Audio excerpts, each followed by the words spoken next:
जय गुरु जी संगत जी। गुरु जी के चरणों में कोटि कोटि प्रणाम और गुरु जी की प्यारी संगत को प्यार भरी नमस्कार। संगत जी, सत्संग शुरू करने से पहले हम गुरु जी का मंत्र जाप करेंगे। ओम नमः शिवाय, शिव जी सदा सहाय। ओम नमः शिवाय, गुरु जी सदा सहाय। ओम नमः शिवाय, शिव जी सदा सहाय। ओम नमः शिवाय, गुरु जी सदा सहाय। तो चलिए संगत जी, अब हम शुरू करते हैं आज का सत्संग। आज का सत्संग बहुत ही खास होने वाला है। संगत जी, कल हमने आपको बताया था कि कैसे आप जो भी हासिल करना चाहते हैं, चाहे वो नौकरी हो, घर हो, गाड़ी हो, रिलेशंस हो या हेल्थ हो, कोई भी आपकी प्रॉब्लम चल रही हो, तो आप उस चीज़ को लेकर के, उस अफर्मेशन को लेकर के 10 मिनट सुबह और 10 मिनट रात को सोने से पहले अगर आप अपने सबकॉन्शियस माइंड में ये सब डालते हैं, तो आपका जो दिमाग है वो उस ओर चल पड़ता है और आप उस मेहनत में लग जाते हैं उस चीज़ को हासिल करने में, और वो यूनिवर्स तक आपका मैसेज जाता है। जब हम कोई भी बात अपने सबकॉन्शियस माइंड में डालते हैं तो वो चीज़ यूनिवर्स तक पहुंचती है और फिर यूनिवर्स लग जाता है हमारी उस मनोकामना को पूर्ण करने में। तो आपने करना कैसे है ये मैंने आपको कल बताया था। तो अगर आपने वो सत्संग नहीं सुना तो प्लीज़ आप कल वाले सत्संग को ज़रूर सुने और समझें उसको कि मैंने किस प्रकार से वो टेक्निक्स आपको बताई हैं, आपकी वो बहुत काम आएंगी।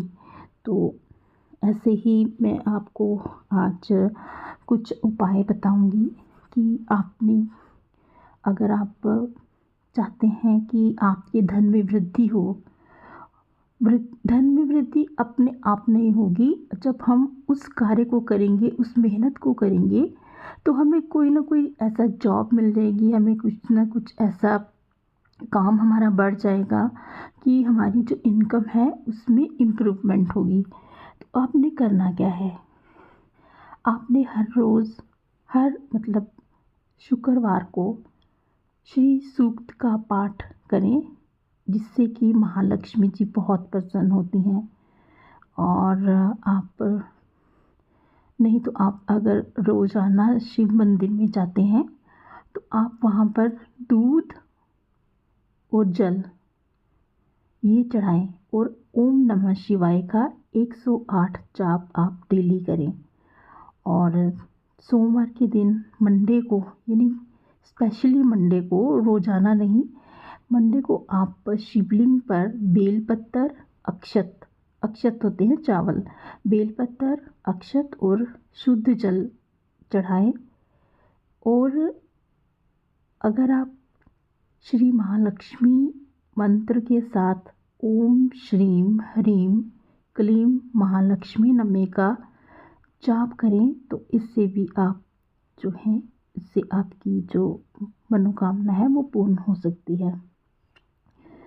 और जो लोग हनुमान जी को मानते हैं वो मंगलवार और शनिवार को हनुमान चालीसा का पाठ ज़रूर करें।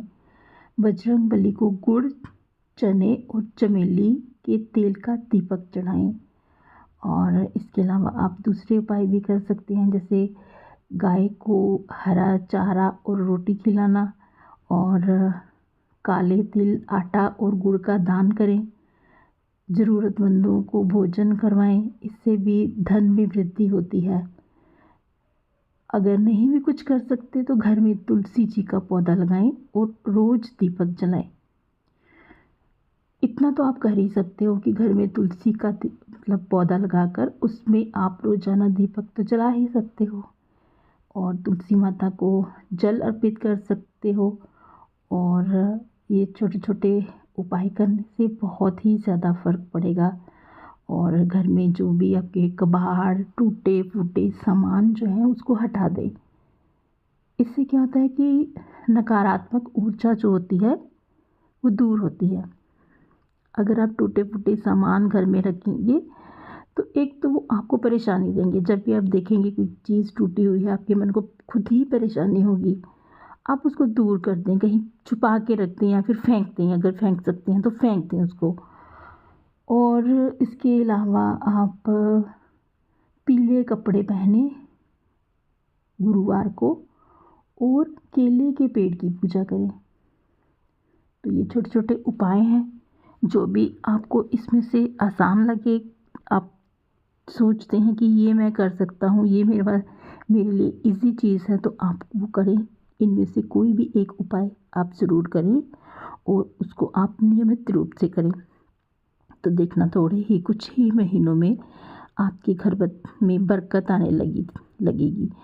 जो पैसे आपकी दवाइयों में चले जाते थे या फिर आप कभी कभी ऐसे ही फिजूल खर्च कर देते थे, वो सब हट जाएगा और आपकी जो इनकम है उसमें भी वृद्धि होने लगेगी। तो ऐसे आप ये छोटे छोटे उपाय करके ज़रूर देखें। और गुरुजी को रोज़ाना अपने गुरुजी के आगे जोत जलानी है। जोत आप हमेशा गुरुजी के आगे ज़रूर जलाएं और उनके साथ बातें करें। जो भी आपके मन में परेशानी है वो गुरुजी को ज़रूर बताएं। गुरुजी हमारी ज़रूर सुनते हैं, वो हमें किसी भी चीज़ की कभी भी कमी नहीं आने देते। संगत जी, कभी कभी हमें लगता है कि शायद गुरुजी हमारे सुन नहीं रहे हैं, लेकिन ऐसा कुछ नहीं है संगत जी। कुछ भी हासिल करने के लिए थोड़ा समय तो लगता ही है, धैर्य तो रखना ही पड़ता है। तो चलिए अब सुनते हैं आज का सत्संग। आज का सत्संग बहुत ही खास है। गुरुजी की प्यारी बेटी ने ये सत्संग हमें भेजा है, बहुत ही पॉजिटिव सत्संग है। तो चलिए सुनते हैं आज का सत्संग। और मेरी आपसे हमेशा की तरह प्रार्थना कि आप सत्संग को कभी भी स्किप मत किया कीजिए और ना ही इसको फास्ट चला के सुने। सत्संग को आराम से, चाहे एक ही सुने आप रोज़ाना, उसको प्यार से सुने, आराम से बैठ के शांत मन से सुने। या फिर अगर आप कोई काम कर रहे हैं, खाना बना रहे हैं या कुछ आप फ्री में बैठे हैं तो भी आप सुन सकते हैं। खाना बनाते बनाते सुन सकते हैं, कपड़े प्रेस करते समय सुन सकते हैं।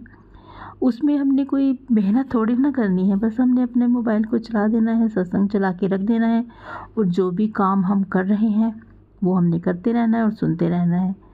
तो सत्संग, कितनी सहूलियत है हमें सत्संग सुनने की कि हमें कहीं जाना नहीं पड़ता। घर में ही गुरुजी की, देखो गुरुजी को पता था कि ये समय आने वाला है, ये कलयुग है ना। गुरुजी सब जानी जान है गुरुजी, उनको पता है ये समय आने वाला है। कई बार हम लोग काम में इतने बिजी हो जाते हैं कि हम मंदिर या फिर कहीं सत्संग में नहीं भी जा सकते। तो गुरुजी ने हमारे लिए ये सब कितना आसान कर दिया कि हम घर बैठे सत्संग सुन रहे हैं। और हमें क्या चाहिए, और मुझे नहीं लगता कि हमें कुछ और भी चाहिए। कितनी मेहरबानी है गुरुजी की कि घर बैठे ही हमें वो हमारी मुश्किलों को हल करने के उपाय बताते हैं, है ना। हम जो भी हमारे मन में चल रहा होता है उसको गुरुजी हमें बता देते हैं। वो पहले से ही आने वाले समय के बारे में हमें उसकी जानकारी दे सकते हैं, हमें संभलने का मौका देते हैं गुरुजी। मुझे नहीं लगता कि हमें कुछ और चाहिए। इतनी कृपा गुरुजी की हम सारी संगत पे है कि मैं हैरान हूँ, वाकई में मैं हैरान हूँ। सुना, अगर आपको ये सत्संग अच्छा लगा हो तो आप इसको लाइक और शेयर ज़रूर कीजिए।